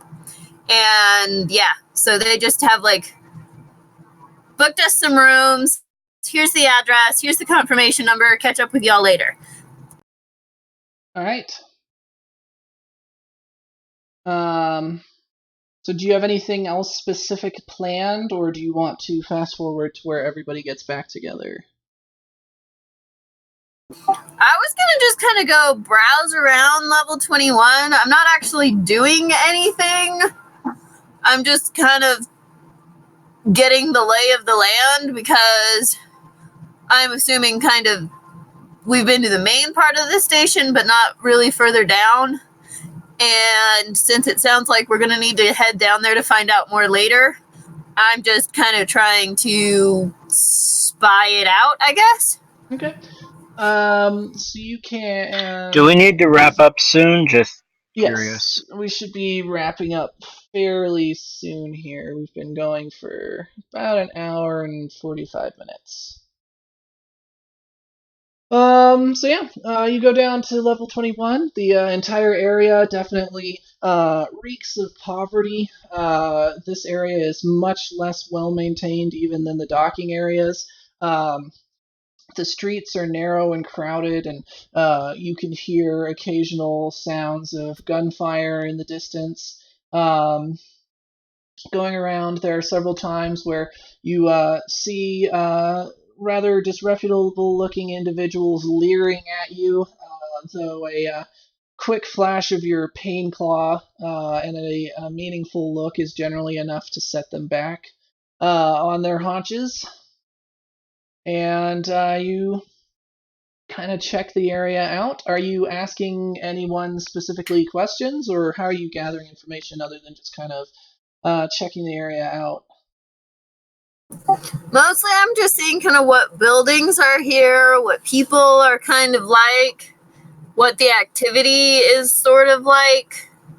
Because I'm not really asking around, I'm just trying to make sure that when we head down, I can kind of head to where we're likely to find clues. Okay. Yeah, so the buildings around And there. I Sorry, mean, go ahead. largely I'm just kind of killing time while they get drunk. Well, they're done getting Because, drunk. you know, Wreckage can deal with his dad being drunk, but I'm just like, whatever. Yeah. All right. So you wander around. The buildings here are largely run down and built out of metal. Some of them seem to be original construction, but many of them seem to be repurposed parts that have been built.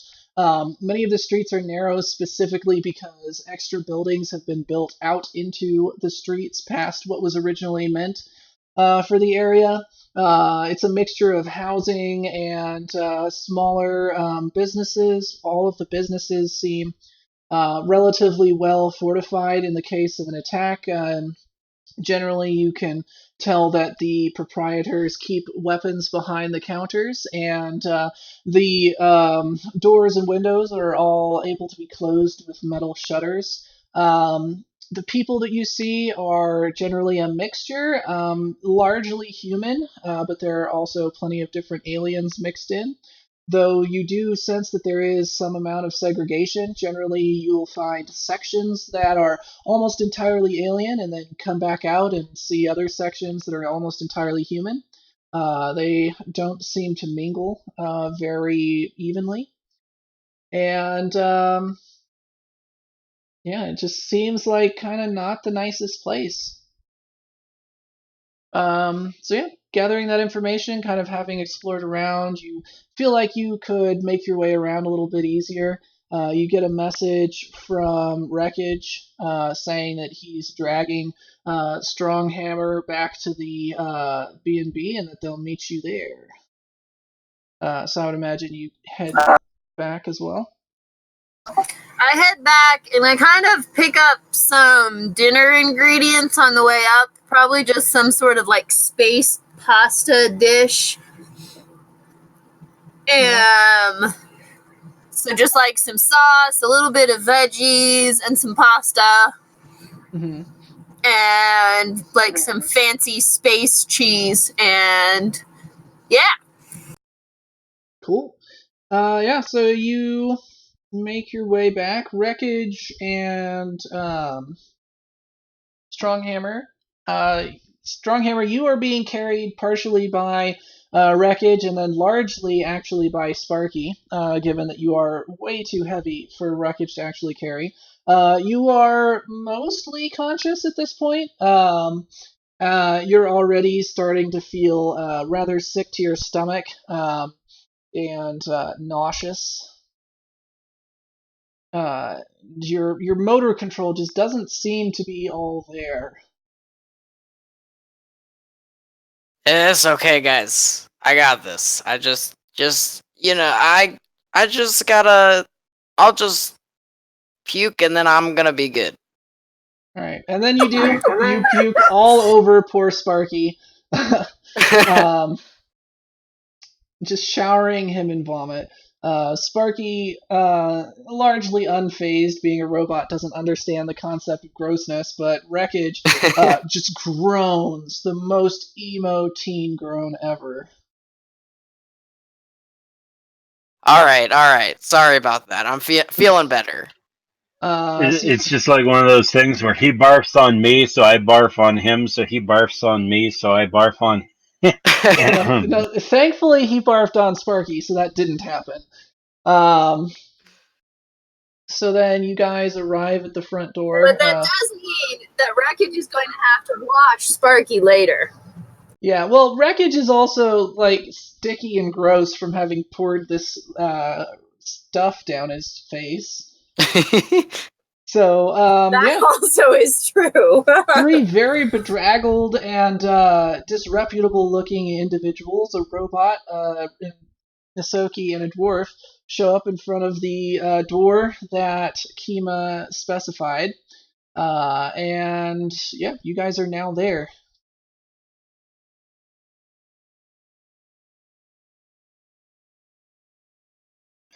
I disabled the replicator. You guys are outside the door.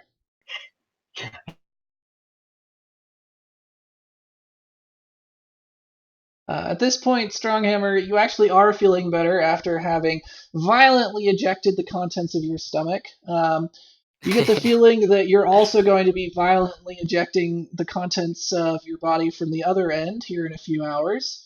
But you're able to kind of get up on your own 2 feet with a little bit of a wobble. And so we have the key to the room, right? We can just go in. No, you do not. Kima has both of the keys, but well, actually, I guess at this point it's the space future. The keys probably are digital. So yeah, she sent one of the keys over to you guys. So presumably, well, I don't know, Kima, who would you have sent it to? Sparky? He seems like the only trustworthy one in the group. Well, since I know Stronghammer is going to be drunk, I probably sent it to Rec with stuff. All right. Because I don't know, sending stuff to the robot that's not an android just seems a little sketchy.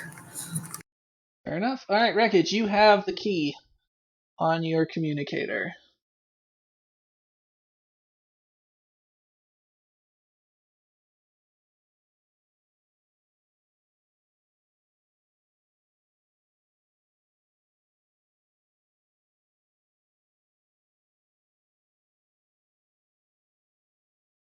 Hello? Are you there, Wayne?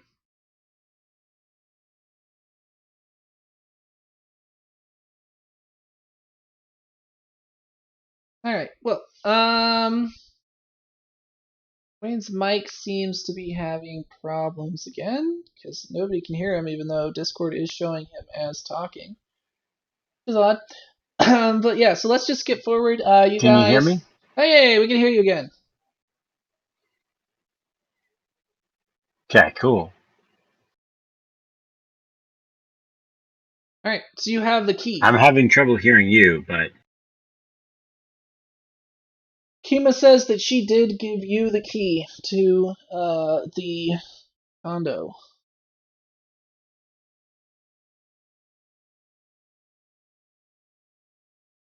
I unlocked. He says that he unlocks. Okay. Made it through or not. I'd said it a couple of times. Yeah, you broke up, but yeah, so you unlock the door and go in.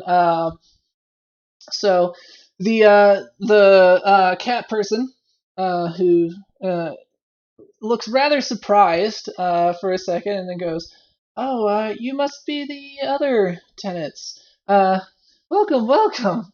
Clearly trying to not react to the fact that one of you's covered in vomit, one of you's clearly still drunk, and the other one is just, I don't know, wreckage. Wreckage. And so then she says, "Oh, here, the bathroom is this way. Please do get cleaned up. It looks like you've had quite the adventure getting here." From in the kitchen, you can smell what seems to be like the smell of roasting beef and like some sort of very creamy, cheesy smell. Braun's stomach is on edge, but wreckage, that definitely would, I would imagine, smell rather appetizing to you. Mm-hmm. But yeah, so uh, to As Braun, long as Braun is downwind. yeah. So she kind of patters up to Braun and she says, "Oh, you look terribly tired. Please, let me show you to your room." And she kind of leads Braun back to one of the rooms in the back. It's a relatively small, comfy room um, with a little bed. It's I say little. It's like a twin size bed. Um, with a floral patterned bed sheet on top. And there's a small nightstand. It's very homey. Everything's decorated kind of as if this were kind of a country style cabin.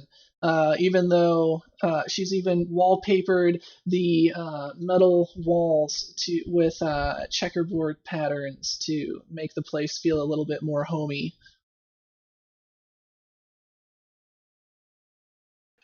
Who is this lady? I missed something. Nobody has asked her name, but she is the owner, the person that you are space being with. She is a Ah. she is a cat anthropomorphic cat person. So basically, you're a rat person. She's a cat person. She's very large and fluffy. Uh, how would I feel about meeting a cat person, being a rat person? I don't know how racist are you? I'm just like, I don't know if there is a history of racism with this type, is more of my question. Seems like there would be some like base instinctual fear.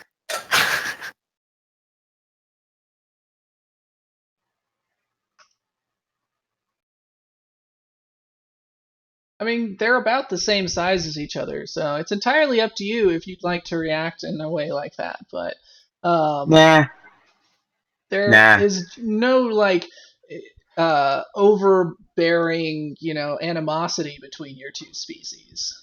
No Tom and Jerry. Oh.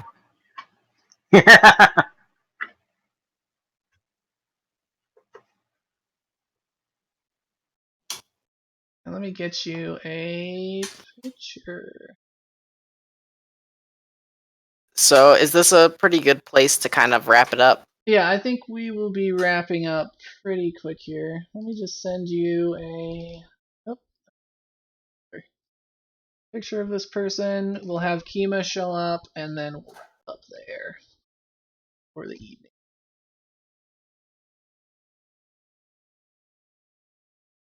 Okay.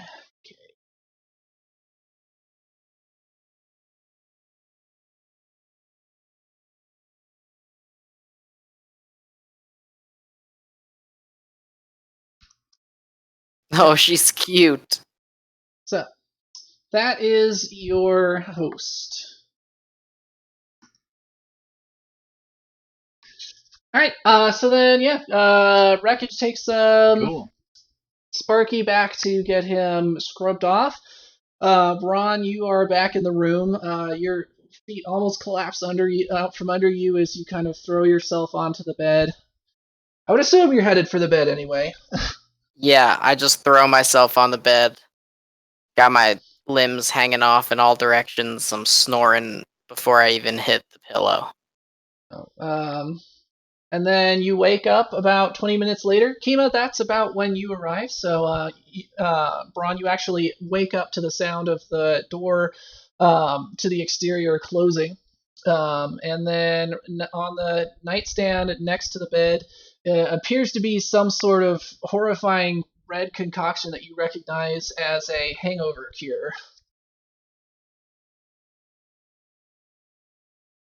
Yeah. You are definitely feeling a throbbing in your head at this point. So I'm gonna drink it, right? If you'd like to. Um, it is definitely potent. It seems to have all of the things you would expect in a hangover cure: raw eggs, spicy peppers, all of that. But as you come out of the room to join the rest of the group, you are starting to feel the throbbing in your head a little bit less, if for no other reason than the burning in your mouth is distracting you from it. And yeah, Kima is there. Do you have anything to say to this group of ne'er-do-wells, Kima?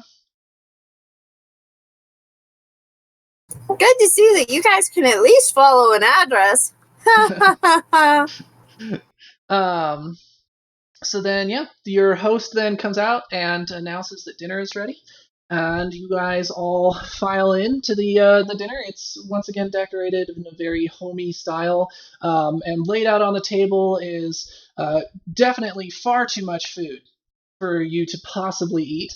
But she has laid out several large loaves of bread. There's a cheesy potato gratin and a thick vegetable and beef stew with great big chunks of beef in it that are so large that you have to take bites out of them. You can't even fit one entirely in your mouth, but they are all slow simmered into a tender and savory perfection. And yeah, we will leave it off on that. So, Oh man, I'm hungry now. yeah, so Same. let's do our little wrap up. Do you guys ask her name just so that you guys can have it next time we start the game? Or maybe Yes. we'll play that. We'll play through dinner when we start up. So that'll be next game. So Okay. yeah, let's do our wrap up. What did Kima learn?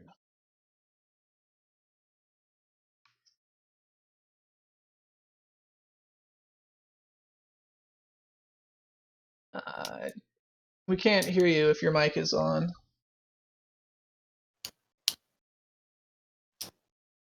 So Wayne, is your mic active? Can you say what Wreckage has learned? Yes. Wreckage learned that he should never let his stepdad order drinks for people, ever. If drinks are being ordered, someone else orders them. Yeah, or at least don't drink 4 of the strongest stuff you've got. When dwarves can hold their liquor, but this was like some crazy space nonsense. So yeah. This was probably not even just alcohol. I'm just saying. There were some other narcotics in there. Shrooms! Not shrooms, but definitely some stuff. So, what has Braun learned? Oh, speaking of which, does Braun generally go by Braun or by Stronghammer? He doesn't care. Okay, so I'll just keep going by Braun because it's shorter. What has Braun learned? Braun learned that it's usually not a good idea to try to throat punch the cop that's interrogating you. I mean, yeah, especially considering it wouldn't have been enough to take him out immediately, and you were surrounded by like at least a half dozen security robots and 2 other officers.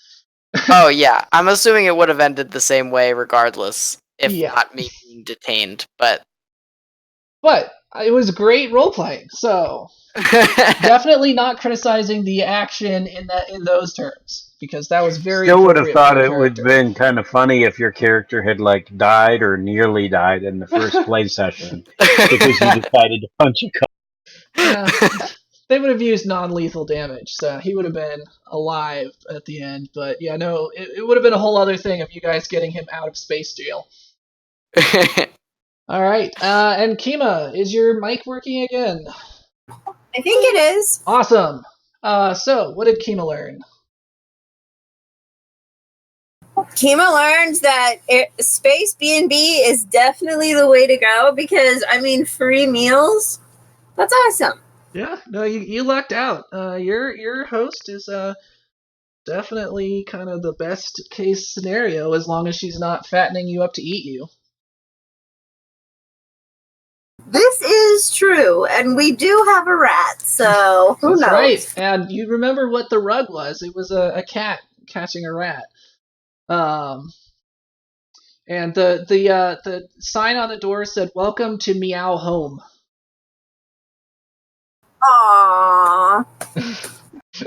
And I'm gonna try to work cat puns. That's why I was saying purr a lot, because she's doing like the perfect. Anyway, trying to work some cat puns into her dialogue, but I'm not great with cat puns, so we'll see how good I do with that. One morning you get up and there's like some fresh bacon and it's like, where's Wreckage? And none of you Don't can find worry it. about it. All right. Well, thank you guys for joining me, and I will see you guys all next time. Bye. Bye.